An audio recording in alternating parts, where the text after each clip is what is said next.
Guten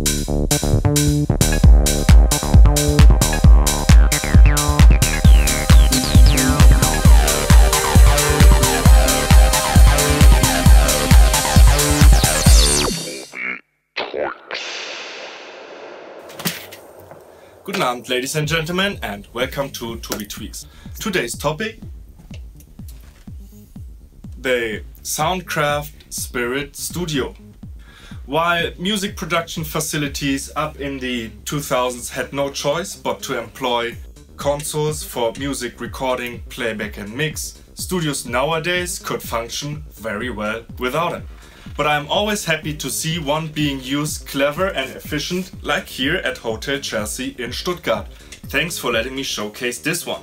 Here, the switchable inputs per channel make a very diverse recording and production space fast and fun.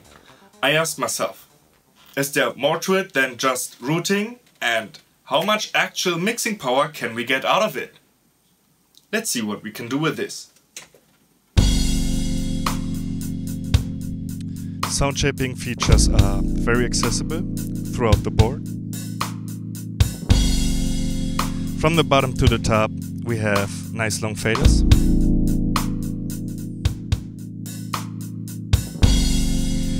A routing matrix with left, right and then groups 1 to 8. On, PFL, panorama. This being a inline desk, we have basically 2 paths per row with a monitoring section that has a fader, which is actually a knob, and then pan, PFL and on as well. I recommend learning about inline desk topology if this is new to you, but for those of you who never heard about it, we basically have 2 paths per channel, one being to recording and then one coming back from the recording to the monitoring. This is super useful when you start to have a mix of tracks being played back from like a tape machine and then some being like overdub.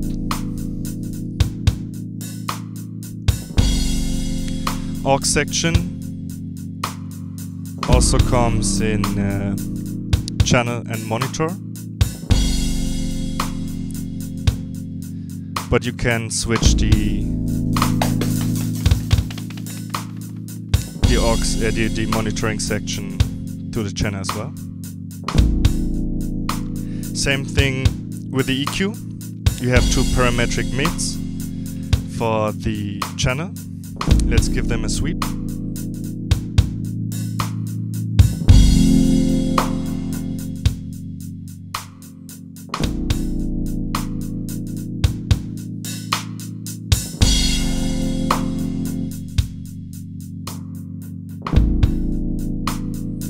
And then 2 shelves, high and low, for the monitor, which you can also switch to channel. Let's see how these sound.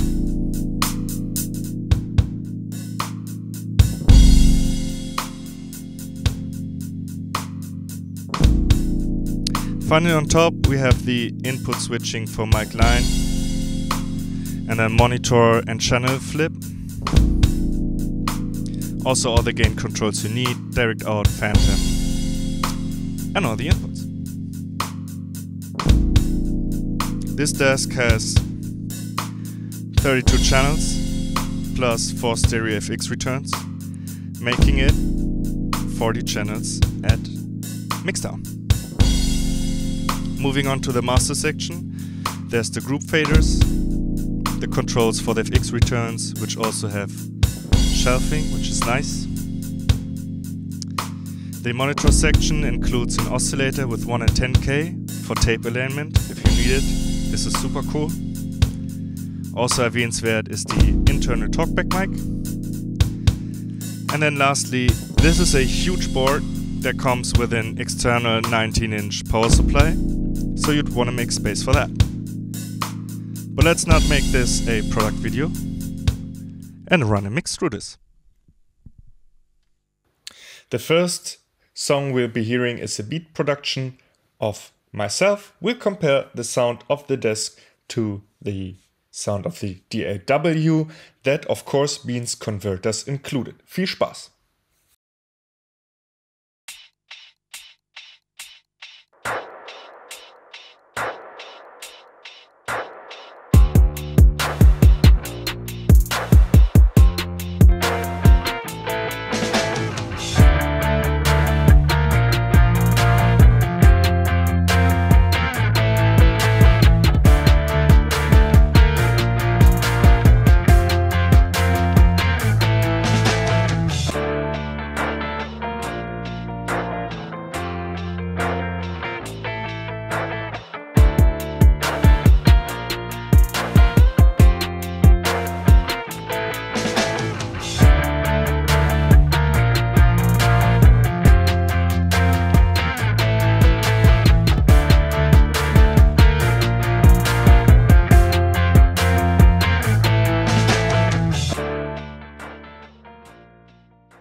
So weit, so gut.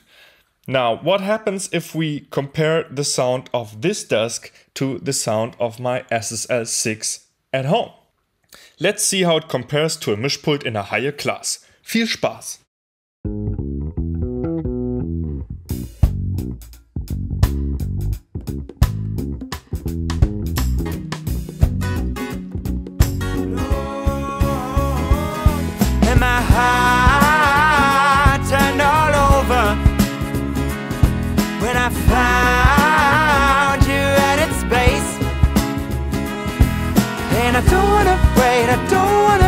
Tomorrow,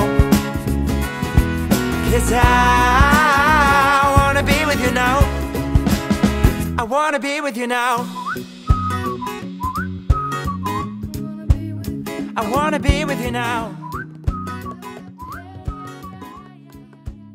I wanna be with you now. That, of course, was the fantastic Linus Cuno with his song Starlight. Now let me tackle the final question. Can you mix a song on this? Watch and listen as I try with a techno production of my own. Let's go!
What do you think?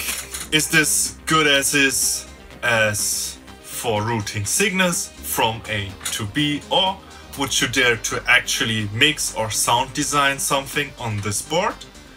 So oder so, thank you so much for watching. Let me know in the comments what gear or desk I should review next.